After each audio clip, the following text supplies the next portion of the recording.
Kostas, welcome to B2B Content Strategist podcast. It's great to have you on. Thank you very much for inviting me. I really appreciate it. To kick things off, could you share a bit about your role in some sentences, just about what Ultimate Group does as well? I started with Ultimate Group actually a few weeks ago. Obviously, they're having events around the world, predominantly focusing on the trading sector. There are 6 events that my team is covering at the moment around the world, predominantly Asia, UAE, Africa, and LATAM, and 1 in Europe. It was a very, ambitious project, a very great, building exercise that really attracted me to the role. I have a team of 8 marketers, and I oversee also the content team. It's a fantastic opportunity to just connect marketing and content and not work in their own silos. So we're introducing brand new processes, and predominantly my role is to promote the shows from, delegate acquisition, sponsorship acquisition, and obviously oversee the brand, how the shows are coming across to our target audience. And all my focus is to expand on content, to create, benefit-led content, not necessarily surface-led. Sometimes, for example, especially in events, we come across and we always state the same. We are the best, we are this, we are that. I like, for example, the stats. I like insights, benefit-led statements, and definitely proof points. That's my main concern, and that's my main focus. That's my role at the moment. I started roughly 2 months ago. We're still getting to know each other, myself and my team. It's the most, interesting, in my opinion, at the beginning, to just get to know your team, what they do, learn from them, because they have the institutional knowledge. I don't yet. I'm still learning. And you just see how they operate, and then you just try to see what you can bring to the fold to expand and enhance further what they do. And how is the team structured? So you mentioned the size, but how is that structured? What are the typical roles and all of that within the team? The core marketing team consists of 6 marketing managers and our resident, as I call it, copywriter. It's extremely important to have a copywriter. I know that we delve a lot into AI, but to have someone to humanize that content and combine speed and quality and warmth, that's extremely important. When I found out actually that I will have a copywriter in my team, that was actually a huge selling point for me, mainly because I didn't have the luxury of having a copywriter in the past. My marketing managers predominantly are working on their dedicated resources to each event. As I told you, we have 6. We're going to introduce a few more this year. So I think that I will be on a world tour with my team. Every 1 month and a half, we will be in a different market. The brand is very established. Their responsibility is predominantly execute on the strategy, analytics, obviously the whole marketing mix from emails, paid media, social media. We're in the process right now of introducing new ways of working, new systems, new ways of communication. As I mentioned before, I'm extremely excited about the fact that I work very closely, and the conference team is as part of my remit. I work with a team that has a lot of passion, and they want to expand in what they do. And I think that at this stage in my career, I'm ready to support something like that, in my opinion. Again, in events, sometimes you just create content to fill in, areas of the show. The past few years with the content teams that I'm working, and right now having to support them heavily, not just collaborate with them, I think that we were trying to create something more insights-led, actionable insights, frameworks. That actually landed in my head, and I created the first framework of that type when I went to Cannes Lions roughly 3 years ago. I went with a colleague. I didn't find a part of the content on a few stages, insightful. It was just things that you just read or you just see online, on social media. But when we landed in specific sessions, they were presenting frameworks, workshops, hackathons, business clinics. Then it was just a whole different, revelation. And that showed me how this can be done. So that was a massive inspiration. Around that time, I was also quite exhausted because of a trek of 6 months that I was delivering a very ambitious project. But 1 week at Cannes actually rejuvenated everything. So I came back and I was full of ideas that I wanted to play with. And I think that 3 years down the line, right now, because as I said, the content team will be part of my remit. We can just take these ideas and just shape them and adapt them to this day and age. We have a few gems that we're creating at the moment. I'm really excited about that. And with the content team, obviously you guys are super busy. It sounds like you've got a lot to do and you've got clearly some big plans for how you want to format and structure things. It's great that you said about how you have the dedicated copywriter who I'm assuming therefore supports the 6 marketing managers that support all the different events. Is there anything specifically that within the content marketing and the content team you tend to always aim to keep in-house as a skill set? And are there certain things that you get flexibly through freelancers, through agencies, and just through pulling in that external expertise and not retaining that within the in-house team? The past few years, I think since 2021, I was lucky enough to just experience something completely different structure and just keep everything predominantly in all my employers, in all my teams that I was part of, in-house. And that was very refreshing because you have the speed, you develop institutional knowledge, which is extremely important. Sometimes in events, you just need to be reactive. You need to be very, very quick and resourceful to just have individuals that they can actually find solutions quickly. Use your muscle memory, use your institutional knowledge. That's extremely important. We are outsourcing strategically, let's put it that way. For example, in the past, I was outsourcing audio advertising, this kind of services, PR, because obviously its event can focus on different territories with different needs in a different context. Therefore, we just need local, let's say, support in that perspective. In terms of, and sometimes depending on the structure of the organization, sometimes video can be outsourced. But the past few years, I have everything in-house, and that makes me very happy. You feel safe when something like that happens. Even with your own SLAs, they can just be adapted accordingly to accommodate your needs. Therefore, no, I don't outsource a lot. I will outsource something that is brand new for us, that we don't have the expertise yet. As I said before, it's about, let's say, audio advertising. That's the only expertise that we don't have at the moment. And with Ultimate Group, we have also our own sister company, which is a fully fledged, let's say, marketing agency. Therefore, whenever we need something from a structural perspective, strategy, support with paid advertising, we have their full support, which is very refreshing, you feel safe, more or less. You feel supported. Yeah. And when it comes to events, something that always excites me in terms of what we do is that they're just a content extravaganza, and whenever you put on an event, there's just a million content opportunities everywhere. What is your view on that in terms of, is repurposing content from events something that you do, and is that something that your team does, and how do you plan for that? That was always a pain point, to be honest with you. I don't know if other people that you talk to highlighted that. For me, it's not that sometimes I feel that I'm a control freak, but I just need to have visibility on the content that we have for one and only reason. I just need to audit, let's say, what we do, because I like working with my team and proceed with tiered, what I call segmentation. I'm very particular. Since 2018, I created at my then employer the first messaging framework. Up until then, it was very loose. We talk about, it was about personas and all those things. I don't believe in personas, by the way. That's a totally different story. But I liked, for example, to audit the content that I have so as to be able to put it in different categories and be able to use it in real time and quickly to repurpose it and use it for the right audience at the right time. To give you an example, 2 of my shows, they are supported by a media company at Ultimate Group. At the moment, we're going through an exercise where we don't want, for example, the events and the media company to work in silo. We try to connect the two. Therefore, if I talk, for example, for brokers, I would like to understand what the media company, actually the media leg of our organization does, and then take that part of the content and complement. In a way, I just want this to work synergistically.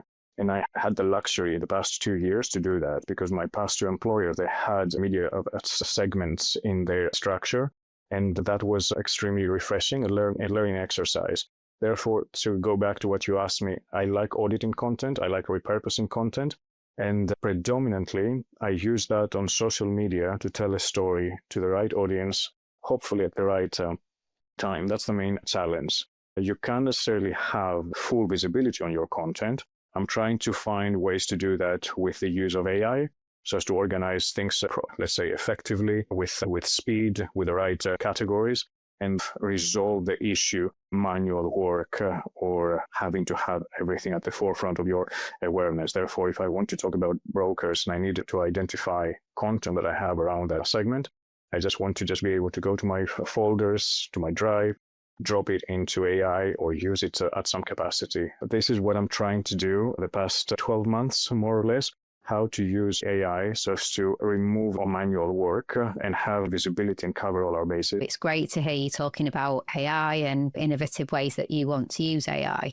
Have you had any challenges or observed any challenges with getting people within the team to embrace AI and use the tools and make it more of a want as opposed to you need to? I had a conversation recently with a few people because they know that I'm a big fan of AI. I started using it and it was a game changer for my operations. It came to the forefront at a time that I was a little bit under-resourced, and it was extremely important for me to find solutions. Therefore, to learn how to use it, to explore, to experiment, that was actually godsend, let's be brutally honest. And also because of my accent, I don't call ChatGPT as it's called, we call it Sebastian. So for a long time, everybody thought that I have an assistant called Sebastian.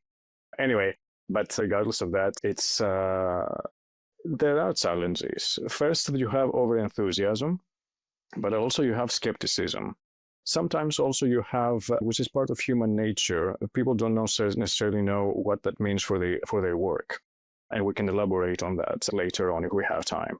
But for me, I was very content to say that actually the past 3 years, I created 3, let's say, AI first teams. Actually, I have also put it in my resume that actually I created for this and these organizations an AI first team. It's extremely important. I think that you save a lot of time, not just from the operational aspect, that's standard. Everybody talks about it. It's about prompts. It's an avalanche of prompts, which most of them don't necessarily work. I treat AI like another, let's say, individual within my team. I explore, I test. To give you an example, I had members of my team that embraced it, but also they relied too much on it. Therefore, a lot of time, last year especially, I was receiving content to review. And one of the things that I was just saying that I was a little bit tired of saying was, have you interrogated the copy? This is obvious that we didn't interrogate it. We created, for example, prompt libraries or rules of how to assess the prompt, how to assess the structure of the content. But as I said, it's not only about content. I predominantly use AI as well, because every member of any team can just be at a different stage in their careers. For me, to just have a tool that it will offer a step-by-step way of doing things to someone who has never done something like that is knowledge expansion. And that's extremely important for me. I don't see that AI is going to take over or is going to just make jobs, let's say, insignificant. For example, as I told you, we have a copywriter, and that's extremely important. I get, for example, the foundation of the content, and then the team actually humanizes that, which is extremely important. Something that stayed with me, and I will never forget it, was you learn as you're going along. It was when a member of my team one day said to me, I feel that AI makes me feel redundant. And I try to understand that. I understand, for example, that this is the notion and this is the main fear at the moment. But at the same time, it's also the contradiction. For example, the main thing for me when I joined a new team was I always asked, do you have the language to talk about the product, about the company, about the value proposition? The answer that I got was no. Therefore, for example, when on the one hand, you have a tool that can actually accelerate knowledge, and then you don't embrace it, mainly because the perception is this will make me redundant one day, I think it's a missed opportunity, because in a nutshell, you expand and you identify how you use that platform, and you expand on your skill set, on your knowledge, on your ability. This is for me. Obviously, yes, many jobs will disappear because of AI. It has already happened. It will create more. I do believe that. But I think that it's possible. It's very transformational for the whole world, and we need, as a species, just to be, let's say, more aspirational and more grand. We need to find solutions. For example, I heard recently someone saying many jobs will disappear. The 60-year-old, for example, copywriter, or the 60-year-old, let's say, translator, won't be able to reinvent themselves as an influencer. The 20-year-old, 30-year-old, they can do it. Therefore, I think that it's our responsibility as a species to just find, let's say, the right structure, the right systems to support and find solutions for that. Because yes, many jobs will disappear, but on the other hand, you can expand. You have speed. For the first time in my career, the past year, normally in marketing, you just prioritize what you're going to do. Last year, I had to prioritize what I do first and what I do next. But I was able for the first time in my career, because of AI, because of having an AI first team, to do everything. And many people can just say, actually, what was the quality of that? The quality of that was just a benefit-led content with lots of insights, lots of stats, lots of proof points, because nothing was going out without being able to substantiate it, without telling a story. We got the foundation, we got the speed, but we expanded and the whole thing blossomed with the help of AI. So yeah, to do everything for the first time after 16 years that I had on my pipeline, that was something I never experienced before. Do you, in terms of doing everything, I was just wondering about, I guess, kind of guidelines and policies in place. Ultimate Group, for example, because you've obviously explained that there's a really keen interest in using AI in lots of ways that you use it. But where do you stand, or where are you on the scale of having policies and guardrails to protect from all the issues with content, copyrighted content, IP? We have a client only just yesterday that had a fairly serious letter from a legal company because they'd hired a writer to work for them who'd used AI and unwittingly brought about copyright infringement on the company because they didn't realize that they'd been using someone else's IP that got spat out of an AI. What are your policies on that? I think you just need to create a list of what can just put you in that position. For example, let's say that you use photography, or you just create design. I don't like creating, by the way, designs or content with AI content, visual content, for this exact reason. Not yet, at least. I don't trust it. It feels dry, and regardless of how polished it is, it's too polished. And I like something more raw, something more creative, if I can say that. But in my opinion, I think that you need to create the list of what can just put you into this position and create the necessary frameworks and safeguards. For example, if I want to use stock advertising, I will go to formal and official organizations where I just need to get a subscription. I'm not going to create something on my own, or I will let the team do something like that. No, this is a no. In terms of copy, to just use, let's say, a quirk here and there from let's say, pop culture, that's fine. I think that you can just add a different spin. We were doing that even before AI. But yeah, just to go back to your question, I think that, yeah, you create a list, a safeguard or a safety net, and you just create, let's say, the necessary, how to put it, guidelines or rules. We do this like that, and you actually use AI to verify that you just follow these rules. I had a Q&A list that I created only yesterday, and I said to my team, whenever you create something like that, drop it into the agent and then drop a Q&A and then ask it to do the job for you, and then check it so you have another, let's say, pair of technical eyes. Do you have any funny or cautionary tales of where AI has gone wrong for you guys? Any kind of mishaps that have maybe happened along the way? Let's say that you receive a report, and the report has been generated predominantly by AI, and the team didn't have the time to look into it. And then you just see things that they are not aligned, they are not grounded to reality, or words, or it hallucinates. For example, I wanted to use some testimonials yesterday, and I specifically said, this is the link of the website, give me the testimonial. And then it created a testimonial on its own. And I was just like, where did you find that? I talked to it like a person. And then we realized that sometimes it hallucinates. That's why it's extremely important to verify what you have. It gives you speed, but it can just go really, really wrong. But on the other hand, it helps a lot. For example, I like using it to rhyme for taglines. I love doing that. I did it once. We had to promote something at one of my previous employers, a location which was very summery. And a song stuck in my head, Splish Splash, I was taking a bath or something like that. And then I said to AI, I said, I have this song in my head. I just need a tagline informed by that. And we came up and we created one. What it was, Splish Splash, Money Whiplash. Then I realized that actually whiplash means also something else. But that's a totally different story. Yeah, so it can really make you laugh sometimes, can't it? Like I love AI, and it can be so useful, but sometimes it can really have you giggling at the things that it comes out with, can't it? I loved when you said earlier about hiring for AI first teams and making that part of your hiring. And that's certainly something that I've been leaning into. We've been doing quite a bit of hiring recently, and I must admit, I've found it hard, actually, and we can put it in our job descriptions. We can tell the recruiters that this is a filtering criteria, but it's still finding it very hard to actually meet people who genuinely, apart from saying that they're dead good with AI, where it turns out they've just occasionally used ChatGPT, to people who I really want to find people who are AI first when they come up with a problem, things like that. They'll work out how AI could help. Have you found that too? Like, where on the spectrum do you find people? Because I just don't find it easy.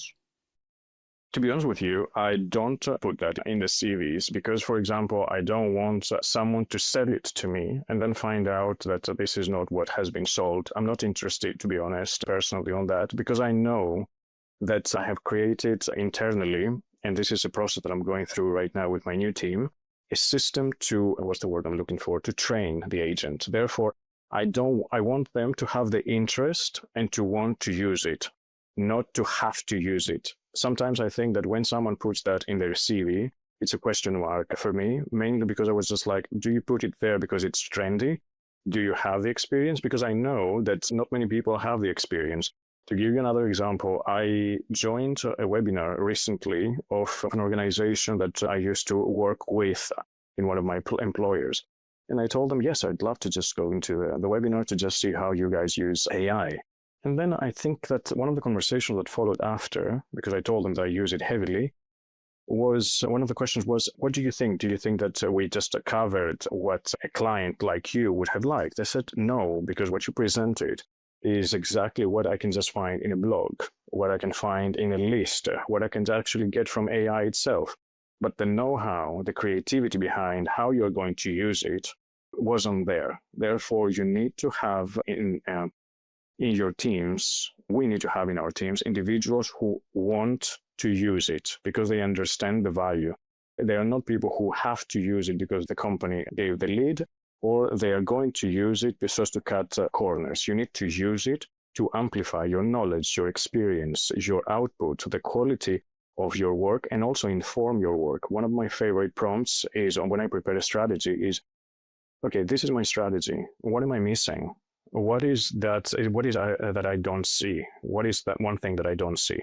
And it's quite fascinating because that way I just have a safety net. So to answer your question, no, I'm not looking for someone who has AI. I prefer someone to come in with a desire to learn, and then I can just shape them how I think it will be beneficial for them and for the operations. Therefore, exactly yesterday, I had a session where we trained the agent with a messaging framework for the event, a prompt gallery library that we created, how we're going to assess the information, a list of testimonials that we have uploaded, a list of sales enablement pieces that we uploaded. And I literally said, that's how I train the agents.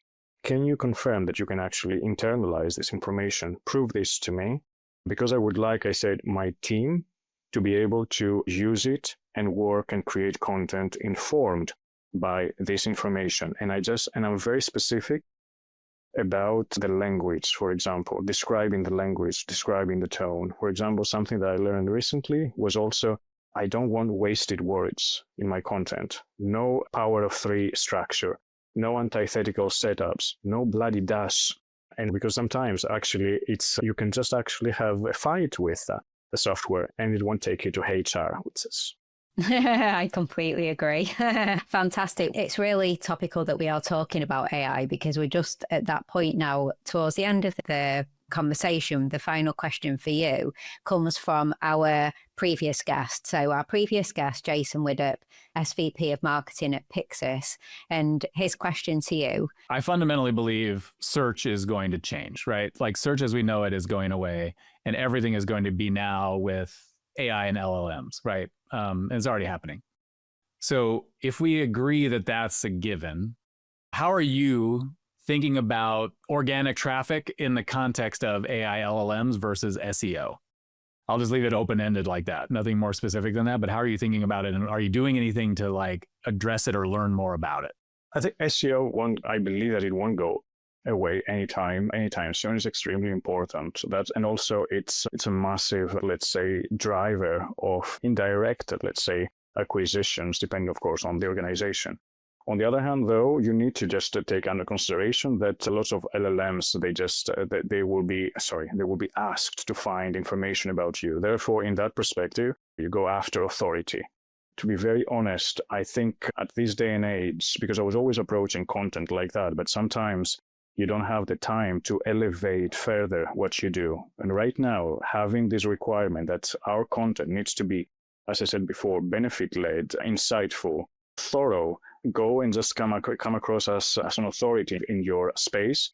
I think that that's a massive, let's say, tool for marketing to use and create content, because normally you will create content by working with a media company or with a copywriter. And sometimes you were sacrificing, let's put it that way, quality because you had to meet a deadline. Right now, you still meet your deadline. You may push back a little bit, but on the other hand, the goal is to create content which is thorough.